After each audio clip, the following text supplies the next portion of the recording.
Good afternoon and welcome back to Garrison's NCLEX Review. I am your host, Annalise Garrison. And today we're going to talk about an interesting topic for the NCLEX, a topic that's not often taught to you in the nursing school, and that is triage and disaster management. If you're getting expert questions, there will be some questions on how to triage and how to manage in a disaster. So I'd like to start out this whole teaching session by talking to and about first responders. What do first responders do? They help the least injured first. That's a hard thing to understand, and I'll explain it to you as I go along. So, first responders, you want to remember the word triage. Remember the word triage backwards and forwards, literally. And why do we want to do this? The ultimate goal is to save the most amount of people in the least amount of time. The other thing I want you to remember before I move on and looking at this slide is remember that disaster, external disaster, is synonymous as a natural disaster. So, the nurse is participating in an external disaster. Who would you see first? Is not the same type of question as the nurse arrives to the ER. Who would you see first? ER is not synonymous with external disaster. So let's move on and I'll explain that to you. You want to remember the acronym Triage, right? You want to remember it backwards. First responders, remember the word triage backwards. In an external disaster, you want to help extremities first. E is for extremities. So you want to help the broken leg. You want to help that person first because they're the easiest type of people to help, right? Then you want to help GI wounds. Any open wound, anybody that has something impaled in their abdomen, you want to help them. Any person that's experiencing nausea and vomiting, you want to help the GI wounds second. So, I forgot to mention, the first thing you want to do is set up a safe place and just tell everyone that can move to move to that safe place. Right? Then you want to help the extremities, the GI wound. We keep the A in there, and infection. We keep the A in there for the hospital. It's not going to be an issue in an external disaster or as a first responder, right? The I stands for ICP, or mental status. So anybody with a head injury, any answers on the NCLEX that say the person has a Glasgow Coma scale of 8, has difficulty following commands. This is tipping me off that it's a head injury answer, so you want to help them fourth, or really third. Like I said, you're really not going to come into infections too much as a first responder. The R stands for respiration, so then you go and you tend to the people that are unconscious or that have slow breathing. You know, the NCLEX will give you a set of vital signs. You know, blood pressure 105, respirations 8, pulse of 56, whatever the case may be, right? You want to help the respirations, and then you want to help the most traumatized person last.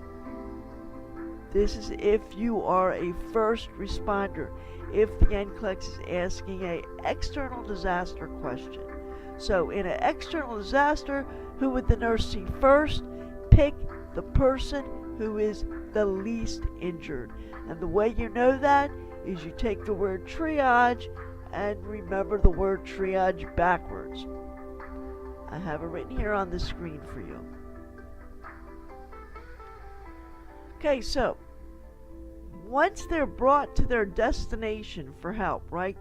Once you bring the triage to the ER, or you might be the nurse responding in the helicopter, right? That makes you a second responder, not a first responder, right? Or the Red Cross tent or the MASH tent or the CDC tent if you're in a third world country, or whatever the case may be, right? When you bring the triage for further help, you want to help the most traumatized person first. So you do help the most traumatized person first, then the people with respiratory problems, then the people with increased cranial pressure or mental status problems third. Anybody with an infection, that doesn't really bother us. Don't worry about the infection. Again, just know it unless they're asking a question about the Center for Disease Control or something like that. So an infection would be fourth, GI wounds would be fifth, and of course the broken leg, the broken arm, the extremities would be last. So once they arrive at the ER or their destination, or if you yourself are a second responder and you're supposed to get the most critical or the people that are already triaged out, then you want to help the most traumatized first down to the least traumatized last. So at the scene, an at the scene question versus at the medical destination question. So at the scene question, the nurse is participating in an external disaster. The nurse should first see a 27-year-old with chest contusions who has muffled heart sounds and has blood pressure of 105/90. B, a 43-year-old client with abrasions on the face and lacerations on the forehead and a Glasgow Coma scale of 10. C, a 54-year-old client with abdominal pain who has hyperactive bowel sounds and nausea. Or D, a 64-year-old client with an open fracture of the lower extremity who has diminished sensation in his lower left extremity. What would the answer be?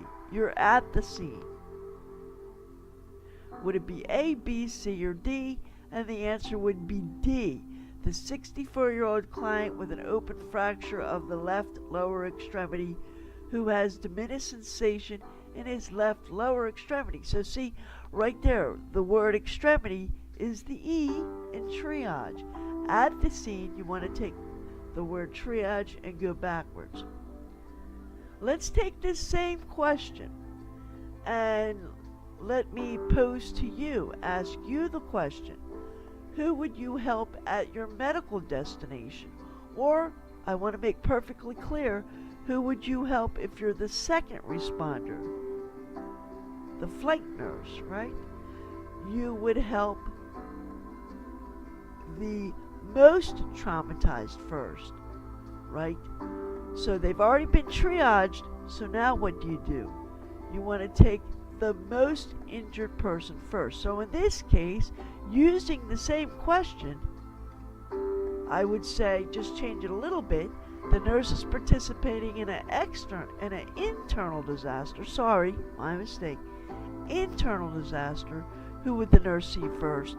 Using those same choices, you would now pick A 27-year-old client with chest contusions who has muffled heart sounds and has a blood pressure of 105/90. So you'd pick the T in triage and move forward.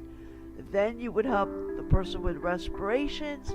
Then you would help the I, intracranial pressure, mental status. In this case, it's a 43-year-old client with abrasions on the face, lacerations on the forehead, and a Glasgow Coma scale of 10. So, using the same answers at the medical destination, we would do A, B, C, and D, just like that. All right, terrific. Now let's change topic for a bit and move in a new direction. In order for you to understand who to help in a triage situation, you have to understand the meta tag system. So, let's switch gears to the meta tag system.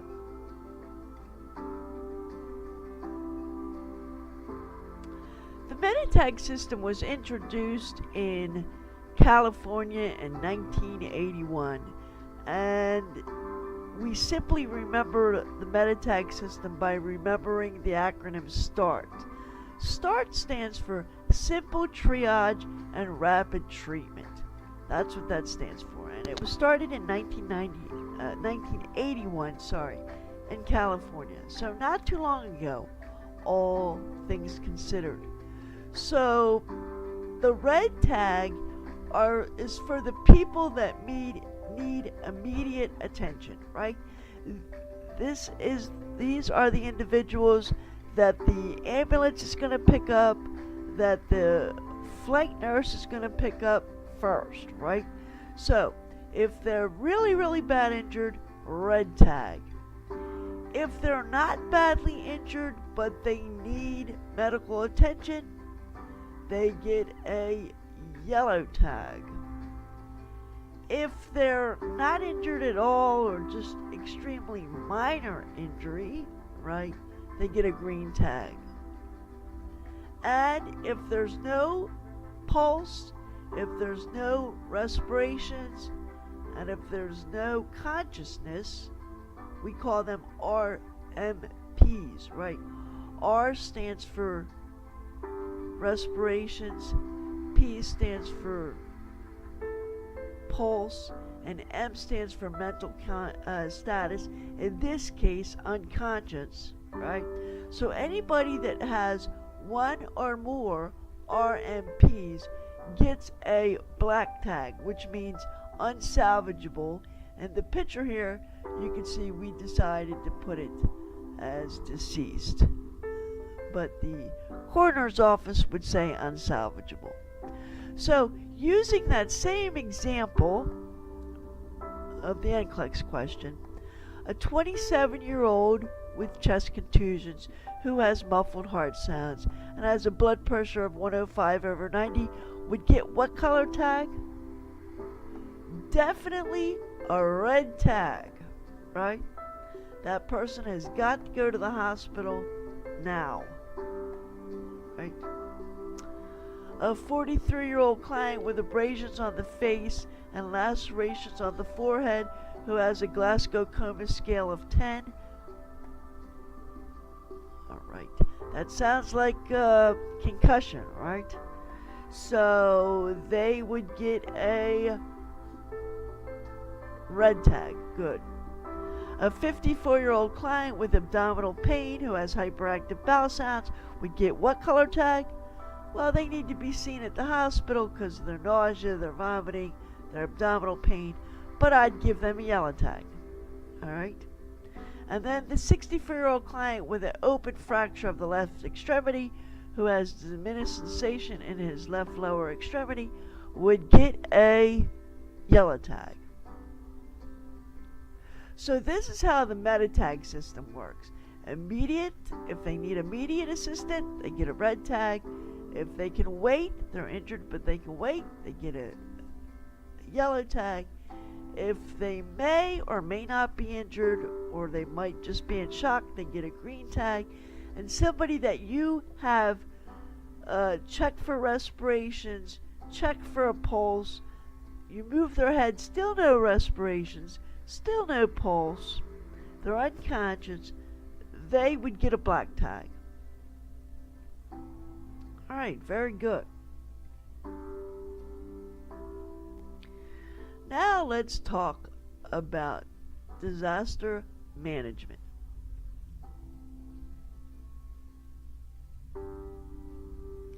Alright, so switching gears here, disaster management,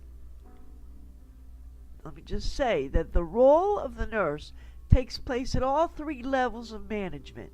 Disaster management can be defined as the organization and management of resources and responsibility for dealing with all humanitarian aspects of emergencies, in particular preparedness, response, and recovery in order to lessen the impact of the disaster. And that is what disaster management means in accordance to the Red Cross and the Red Cross societies. So, let's talk about disaster preparedness. Disaster preparedness is an emergency plan worked out with you, your family, your household, your place of work to discuss how to prepare and respond to types of emergencies that are most likely to happen where one lives, plays, works, learns, and worships. Okay, so these are the little map you see hanging on the hotel door that says in case of fire, right? So this is preparing for a disaster in case there is one. Now, when I was looking for doing the research for all this, for this particular presentation, I wondered to myself, okay, suppose this happened all at once in America. Suppose there was the threat of a nuclear bomb. Suppose there was a bioterrorist set off some kind of chemical bomb in one state, a nuclear bomb in Hawaii, there's a forest fire in California, and there was a tornado in Kansas, right? What if all four of those things happened all at one time? Who would I respond to first? What disaster would I respond to first? So I went to the Department of Homeland Security website, and they have nothing under what type of disaster to prepare for first. So apparently it's impossible to have all four of my disasters hit any one place at any one time. Okay? So instead, we need to focus on the real possibilities, not the hypotheticals. There's no way all four of those types of disasters is going to hit the same place at the same time. So the NCLEX will focus on real possibilities, not hypotheticals. It is during our emergency planning phase that we identify responsibilities of each member of the team and how we'll work together. Then, once prepared, practice, practice, practice, and more practice. All right? Because I used to do disaster drills for the state of New Jersey, right? And let me tell you, and I actually was working for the state of New Jersey, and we thought there actually was a fire at the facility that had, like, I forget how many people, maybe 230 people, and we actually thought there was a fire in the basement. You will be surprised how even your staff tenses up, tightens up, and the fire department came and said, Who's in charge? Who's in charge? Well, I wasn't the only supervisor, but everybody pointed to Annalise and said, oh, she is. So this is why you have to practice, practice, practice, practice. Okay? Don't skip those fire drills at your job. Don't skip the practice CPR at your job. Because the more you practice, the more you'll be able to relax and actually be able to act and not freeze up yourself, nurses. You know, your staff, a lot of you, will become nursing supervisors, or maybe perhaps even own your own business. And you have to be able to respond. And also, I'm a big pet peeve of leading by example. If you expect your staff to know how to do something, you need to be prepared to jump in and do it yourself. But let me save that sermon for another time. Okay. So that is disaster preparedness. Now let's talk about disaster response. In the second phase of the disaster management cycle, it consists of a number of elements. For example, warning, evacuation signs, right? Or verbally telling the people to leave. Now they're not going to leave. Some of them, not everybody will leave the area. So this is why we have search and rescue. And this is why we provide immediate assistance. We assess the damage and we continue the assistance and the immediate restoration of the infrastructure. This is the disaster response, the restoration of the infrastructure. The aim of the emergency response is to provide immediate assistance to maintain life, improve health, and support the morale of the affected population. The focus in the response phase is on meeting the basic needs of the people until a more permanent and sustainable solution can be found. And by the way, I want to give a shout out to all the people in Puerto Rico. Puerto Rico, as you know, is a territory of the United States. It's not a state, but it is a territory, and many of the citizens there think of themselves as Americans. Unfortunately, I don't believe that we're responding appropriately to Puerto Rico at this time. But again, I'm digressing, and this is a sermon for another Sunday, right? So in the disaster response phase, the focus is on meeting the basic needs of the people, and I hope that the people in Puerto Rico are getting their basic needs met.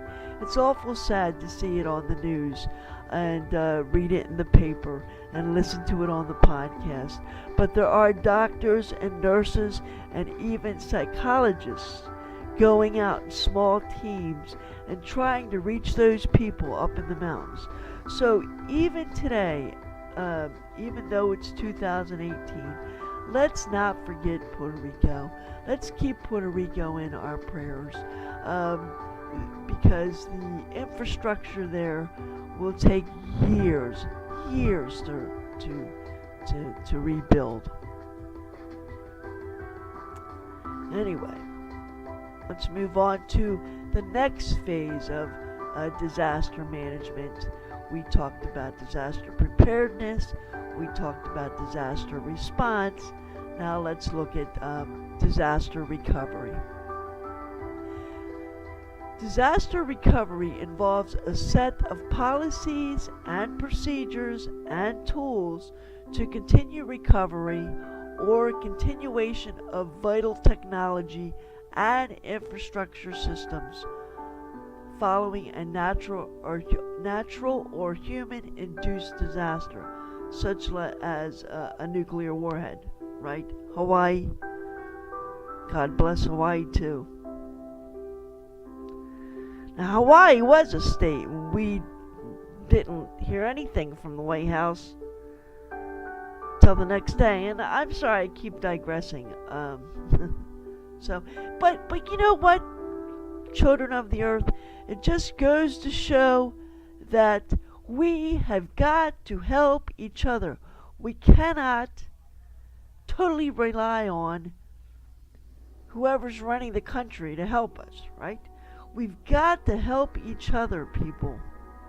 And that's the great thing about nursing. Nursing embodies that helping each other, that coming together and helping each other.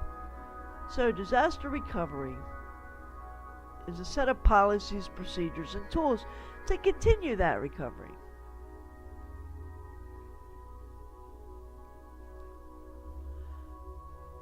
So now there are certain levels of prevention in disaster management, okay? Those three things, disaster preparedness, recovery, and response, was what we do when there's an actual disaster. But there's also prevention, levels of prevention in a disaster management. So, what is primary prevention? What is meant by that? Well, the nurse participates in the development of a disaster plan You train first and second responders and basic first aid, right? So we're going to train the first responders. We're going to train the flight nurse, the second responder. Remember that for the NCLEX, right? The first person on the scene is the first responder. The second person on the scene is the second responder. I know that's going to be on the NCLEX, right? Triaging definitely will be on the NCLEX. Disaster preparedness, there's a 90% possibility that you'll get a question or two. And like I said, these are expert questions. These are considered high-level questions. So you're only going to get a couple. But if you miss them, then you're going to go down to college-level questions. And if you miss the college-level questions, you're going to go down to layperson's questions. And you'll never get up to that expert-level questions, which is where you have to be to pass your NCLEX. So this is where primary prevention is educating personnel about shelter management and educating the public about the disaster plan and your own personal preparation for a disaster. Now listen, all we can do is educate, all right? All we can do is educate ourselves. All we can do is plan ourselves, know what we're going to do.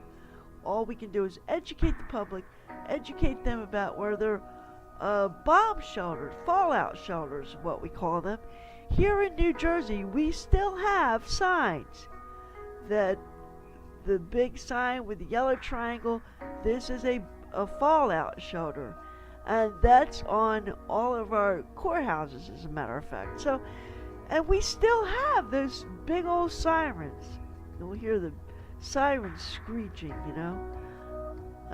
We have not, as a community, had any drills, and maybe we should.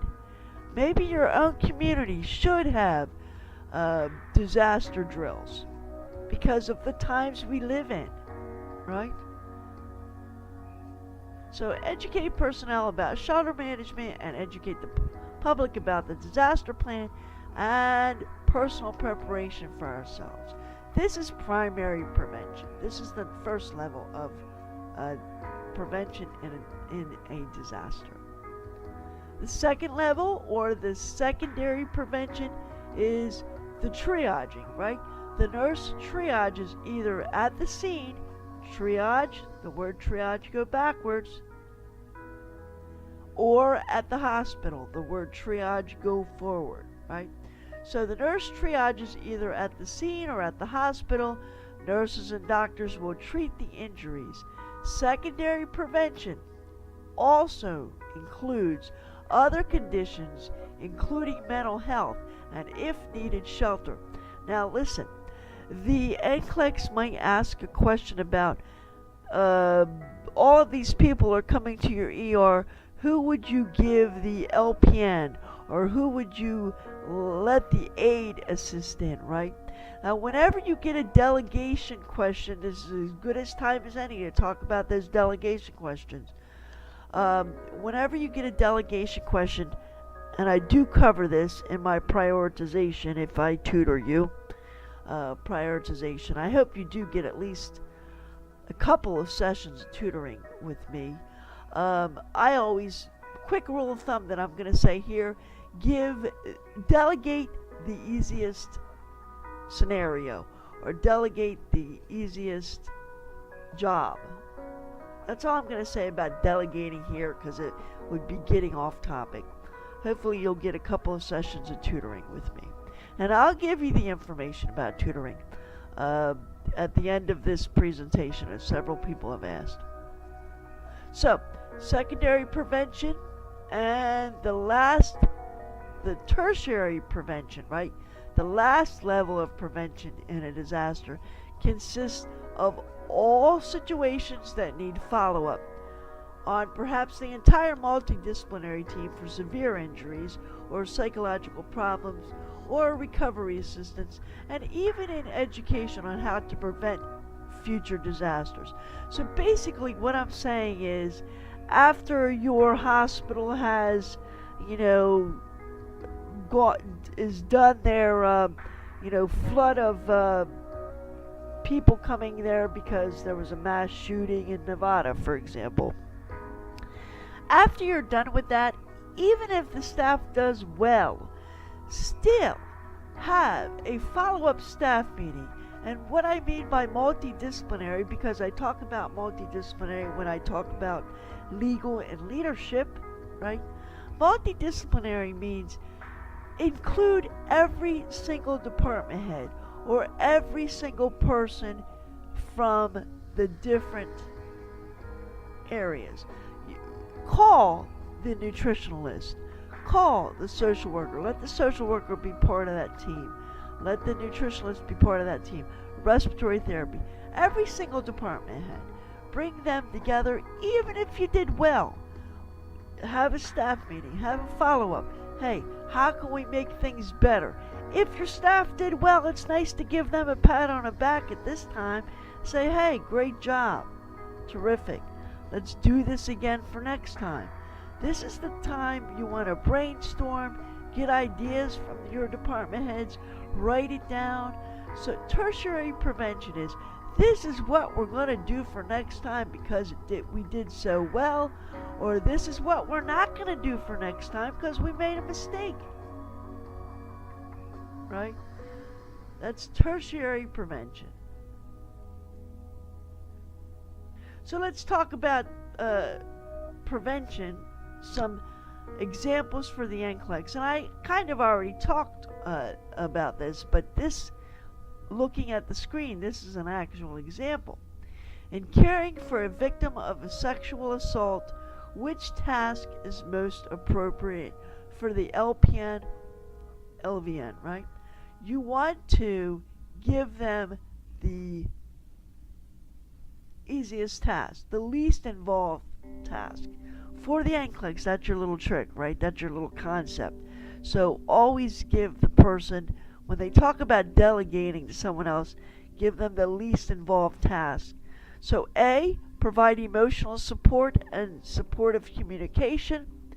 B, assess immediate emotional state and physical injuries. C, ensure the chain of custody is maintained. I'll explain that. And D, collect hair samples, saliva, swabs, and scrapings beneath the fingernails. Well, in a sexual assault, what would be the easiest thing to give the person? Let them provide emotional support, a supportive communication. Let them talk to the individual, right? Assess immediate emotional state is assessment, and you cannot delegate assessment, you cannot delegate teaching, and you cannot delegate evaluation. Now, ensure the chain of custody. Chain of custody just means make sure that when you collect the hair samples, the saliva swabs, or the scrapings, we're doing that for DNA, right? So, we collect it. There's got to be a chain of custody. All the way from the hospital to the lab. Let me do something that you can understand. You collect somebody's urine, for example. What are you going to do with that urine? Depending on the test, you keep it in a safe place behind the desk, right? Then you either give it to the lab or give it to whatever your policy is, but that is what's meant by chain of custody. You don't take your urine sample and leave it in the patient's bathroom for 4 hours and then go back and get it and then give it to the lab. That would be breaking your chain of custody, right?